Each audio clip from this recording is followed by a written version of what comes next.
All praise to the Most High, Ahaya, and to his son, Yahayasha Messiah, Yadahaya. This is Brother Holly with the first Spirit of Truth broadcast here on the AHAYAH'S channel, as well as the House of Ahaya channel on this set-apart Sabbath day. First and foremost, children, as always, I'd like to give all glory, praise, and honor to the great I am, he who is, was, and is to come, the Almighty One, Yadahaya, and to his son, Yahayasha Messiah, who gave himself for us that we might have life, and that life is in him, Yadahaya. Now, in this first broadcast, we're going to give a few public service announcements, and we're going to get right into the text. We're going to look at the law of redemption found in the Torah and who is allowed to redeem a child of Yasha'Allah. And we're going to tie that in to the redemption that we have in Yahayasha, that he came to redeem his people from their sins. That is in direct agreement with the law of redemption. And we're going to read it here in a moment from the Torah. All praises. But before we do, I would like to thank all our new subscribers to both channels. We've just gone over 100 subscribers to the AHAYAH'S channel, and we picked up some more subscribers to the House of Ahaya channel, and that's well over 200 now. So to all the new subscribers in both channels, I like to say welcome, welcome, welcome to Ahayah's house and House of Ahaya. May your time here be joyous. May your time here be informative. May your time here be edifying. May you be built up in your most holy faith. May you understand the scriptures clearly as they are being brought forth. And may the Spirit of grace continually be with you, ministering the truth to your heart. Yadahaya, in the name of Yahayasha Messiah, who gave himself for us, for the children of Jacob, that we might have life, and that life is in him. All praises. We'll be reading from the Learn Pale Hebrew Torah, Lashwan Kodash Holy Tongue, Yashahai Bible Scriptures. And before we begin, I got one more service announcement. As most of you by now know, the time is rapidly approaching that I will begin putting together the word of Yahweh to the 12 tribes scattered precept version. And children, I couldn't be more excited. I was out at my new home yesterday, and the place was a buzz. I had heathens working in the yard, heathens in the house. There were heathens everywhere. And the Most High just ain't let me lift a finger at this new place. And I'm so thankful to the Most High how he just, has everybody taking care of everything. And all I do at the house is live and enjoy everything from the water being pure to the air being pure to the solar panels, the works. Everything's being taken care of. The yard's being taken care of. They were digging trenches yesterday to improve drainage. It was amazing. I just give the Most High glory and praise for the truthfulness of his word. And these people were non-Hebrews, all of them. They come from many other nations round about. There were sojourners all around about me. And we're going to read from the law here in a moment that you can't rule over your brethren with rigor. But none of these people were of Hebraic descent, at least by the look of them.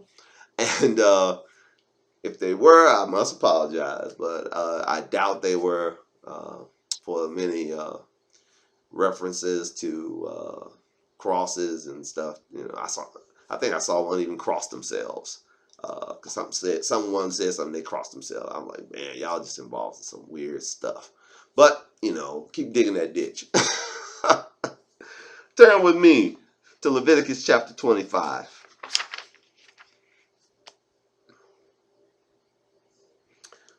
Leviticus 25. And let's start reading at verse 38. It says, I am Ahayah your Alahayah, which brought you forth out of the land of Egypt to give you the land of Canaan, and to be your Alahayah will you highlight. Now, here is the purpose for bringing the children of Jacob out of Egypt. He brought them out for two purposes. One was to give them, the people that he brought forth out of Egypt, our foremothers and forefathers, to give them the land of Canaan and to be their most high power. They had a twofold purpose: to be the sole possessors of the land of Canaan and to be the sole people of Ahayah. I'll read it again. This is Leviticus chapter 25, verse 38. I am Ahayah your Alahayah, which brought you forth out of the land of Egypt to give you the land of Canaan and to be your Alahayah, or your most high power. Verse 39. And if thy brother that dwells by thee be waxen poor, and be sold unto thee, thou shalt not compel him to serve as a bondservant, will you highlight. Now, if your brother come to you, your poor brother, I had a fellow Hebrew do some work at my new house, but I was in there helping him. I had a fellow Hebrew do some work at my house. I was in there helping him. I got water for him. I did all kinds of stuff. I said, bro, you need some help? I got you.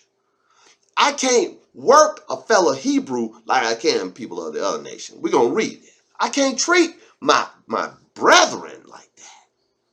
No, and I encourage you, child of Jacob, don't treat your brothers that work for you wrongfully. Don't you overlord them.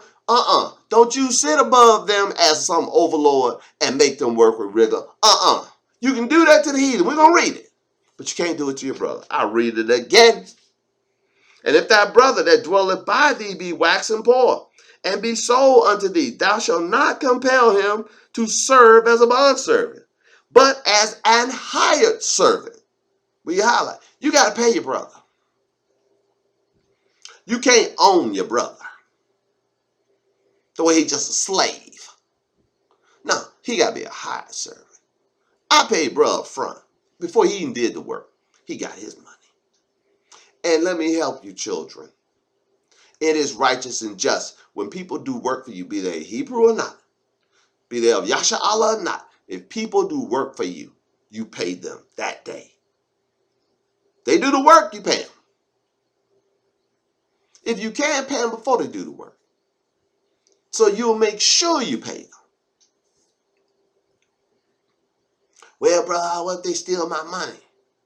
Well, two things. One, you learned that you can't do business with them, whoever they may be. And two, you can trust that Ahayah will do two things. A, he's going to get your money back. He's going to get your money back somehow, some way. And two, he's going to trouble their house. They just called in an airstrike from them.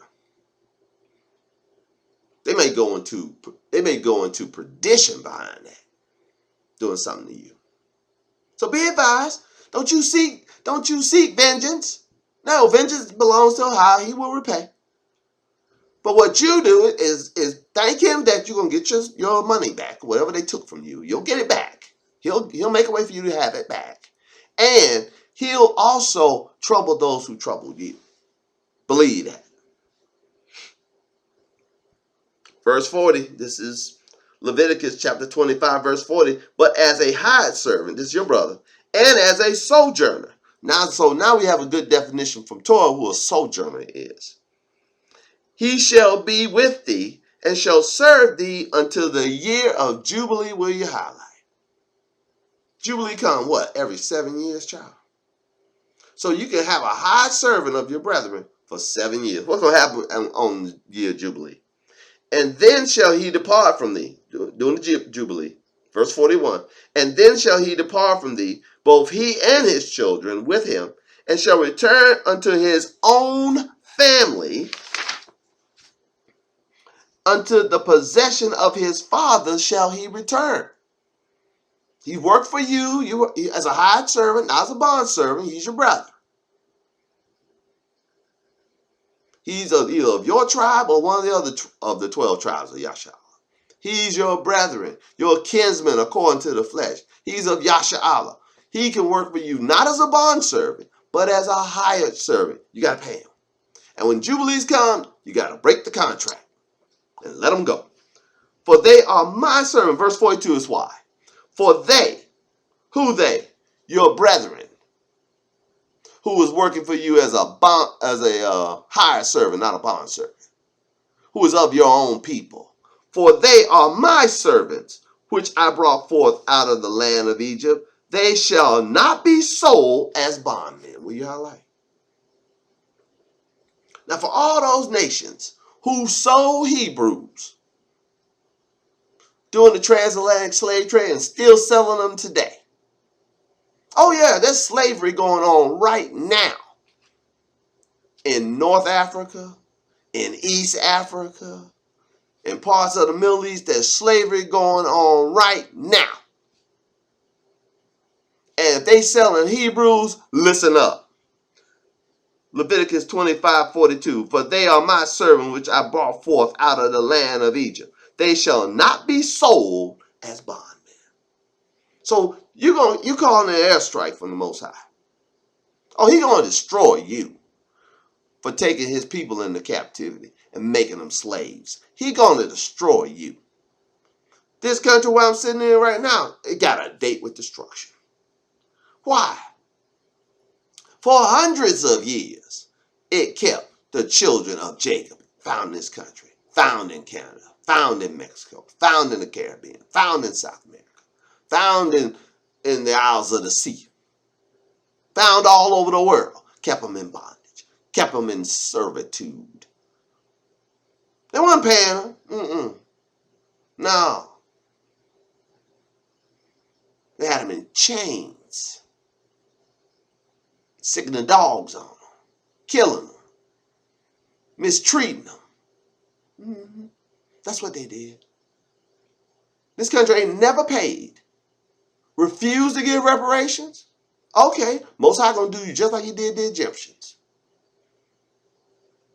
Pharaoh could have let the people go, but the Most High hardened his heart.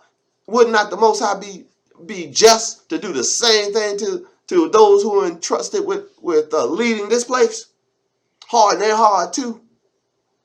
So he can judge them rightly for what they done? Absolutely. It's mercy. Hear me, heathens in this country, especially those of you who are in charge. Hear me, heathens. It's mercy from the Most High if you pay us reparations. Okay? That's mercy. He put that in your heart. And you just, I don't know why I'm writing this check to them black folks. I'm going to do it, though. If he put that in your heart, he having mercy on you. He's showing you mercy. But if he hardened your heart like he did Pharaoh, be ready for the rebuke. I'll read it again. Verse 42. This is Leviticus 25:42. For they are my servants, which I brought forth out of the land of Egypt. They shall not be sold as bondmen. Thou shalt not rule over him with rigor, but shall fear thy AHAYAH. Both thy bondsmen and thy bondsmaids, which thou shalt have, shall be of the heathen that are round about you. Of them shall you buy bondsmen and bondmaids. Will you highlight? Oh, it ain't wrong to have slaves, but they can't be your brethren. It says right here, if you're going to have slaves, they got to be of the heathen. I had to pay them, those heathens that are at my house working. All the heathens work at my house, they getting paid, they hired. Because it's illegal in this country to have slaves. But if it wasn't illegal to have slaves, and the people of the book, the Hebraic people were in charge, the people wouldn't have been paid yesterday. They would have been digging them ditches with no money, because they'll be my servants, my bondsmen and my bondswomen. They didn't have a woman out there digging ditches. I felt so bad for her. I did. But she was digging. They were laying sod. They were doing all kinds of stuff. And there was one in the house selling me solar panels. All praises. Boy, I had a time. must have been 10 people at my house, going in every direction, doing stuff. At the new house. All praises. The house is high built. All praises. Leviticus 25:44 again. Both thy bondsmen and thy bondsmaids, which thou shalt have, shall be of the heathen that are round about you. Of them shall you buy bondsmen and bondsmaids. Moreover, of the children of the strangers that do sojourn among you, of them shall ye buy. And of their families that are with you, which they beget in your land, and they shall be your possession, we highlight. And ye shall take them as an inheritance for your children, verse 46, after you, to inherit them for possession. They shall be your bondmen forever. But this is the biggest but probably in the Torah. But over your brethren, okay, who are my brethren? The children of Yasha'Allah, ye shall not rule one over another with rigor, will you highlight? Well, Brother Holly, there's one law. No, there's actually two clauses in the one law. There's one law for the bondsman, and there's one law for the highest servant. Here's the clause. You can't be a bondsman to a fellow child of Jacob if you're of the children of Jacob. We can't treat each other like that.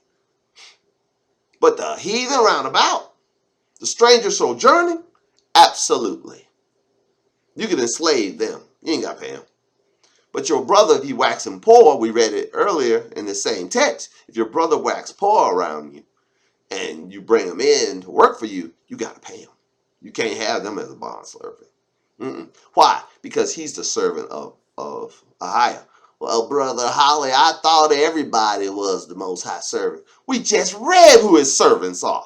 He's going to reiterate this at the end of this. But we're going to get into the law of redemption. That is the main point. We're going to read it in context. But we're now about to embark upon the main point of this presentation, the law of redemption. And you will see that only you can redeem. Can you redeem a heathen? Let's see. I'll read verse 46 again.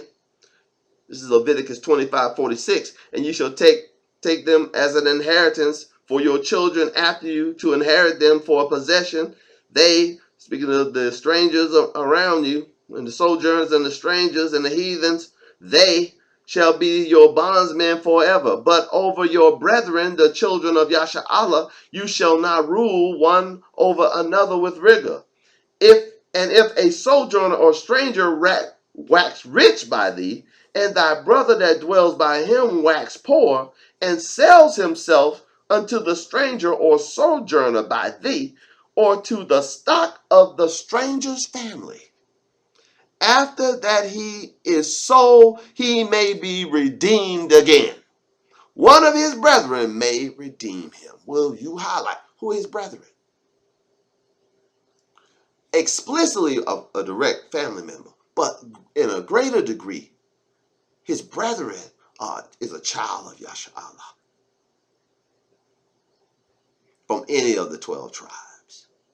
So, if you see a fellow Hebrew of the house of Yasha'Allah, be they of the house of Yasha'Allah or the house of Judah, if you see a fellow Hebrew in a state of bondsmanship, being owned, you can buy him out of it. You can bond him out. Let's read it. Leviticus 25:48 again. After that he is sold, he may be redeemed again. One of his brethren may redeem him. Either his uncle or his uncle's son may redeem him, or any of that is not of kin unto him of his family may redeem him. Or if he is able, he may redeem himself. Did not the apostle Paul say, so-called Paul, say in the book of Romans, while we were yet without strength, Yahweh died for the ungodly. while we were yet without strength. We weren't able to redeem ourselves.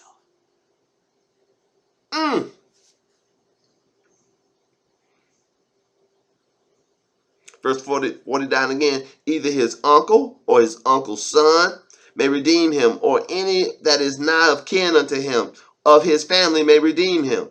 Or if he be able, he may redeem himself. And he shall reckon with him that bought him from the year that he was sold to him until the year of Jubilee. And the price of his sale shall be according unto the number of years, according to the time of a hired servant shall it be with him. If there be yet many years behind, according unto them, he shall give again the price of his redemption out of the money that he was bought for. And if there remain but few years until the year of Jubilee, then shall he count with him, and according unto his years shall he be given again the price of his redemption. And as a yearly hired servant shall he be with him, and the other shall not rule with vigor over him in thy sight. So if you see this happening, you say, no, I got to redeem, bro. I can't let this go down. If you know of it, you can't let it go. Verse 54, and if he be not redeemed in these years, then he shall go out in the year of Jubilee, both he and his children with him. For unto me, this is why, even if he ain't redeemed, he got to be let go of the Jubilee. For, and verse 55 is the key. For unto me, the children of Yasha'Allah are servants. They are my servants, whom I brought forth out of the land of Egypt. I am AHAYAH, your Allah. So, the law, according to the law of redemption, it had to be someone near of kin unto you. But even if they're not near of kin, and if you know of this situation, you can put the money up. If you know of it, you can put the money up. And it's based on how many years left to the Jubilee, how much it's going to cost you. But while we were yet without strength, well, we didn't have it. You could redeem yourself if you had it, but we didn't have it. And we're going to read now how we were redeemed.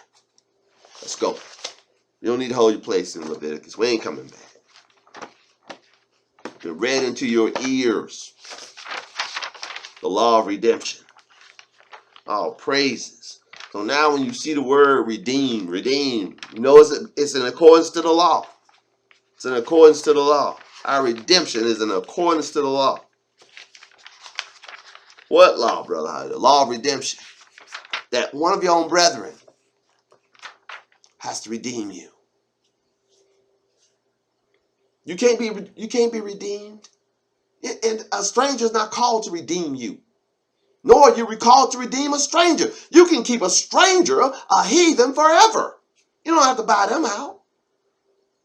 When Yahya came to this earth and saw other people bound in sin, he didn't have to redeem them. Not according to the law of redemption. They can stay enslaved to sin forever. Because he came to pay the price for the sins of his own people. He would save his people from their sins. And it is evident that he sprang from Judah. Wow. 1 Peter chapter 1.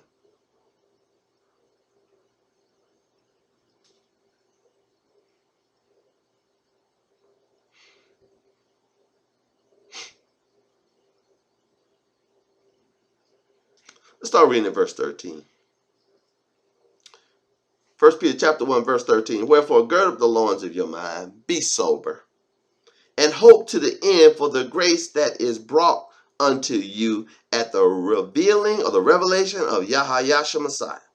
As obedient children, not fashioning yourselves according to your former lust in your ignorance.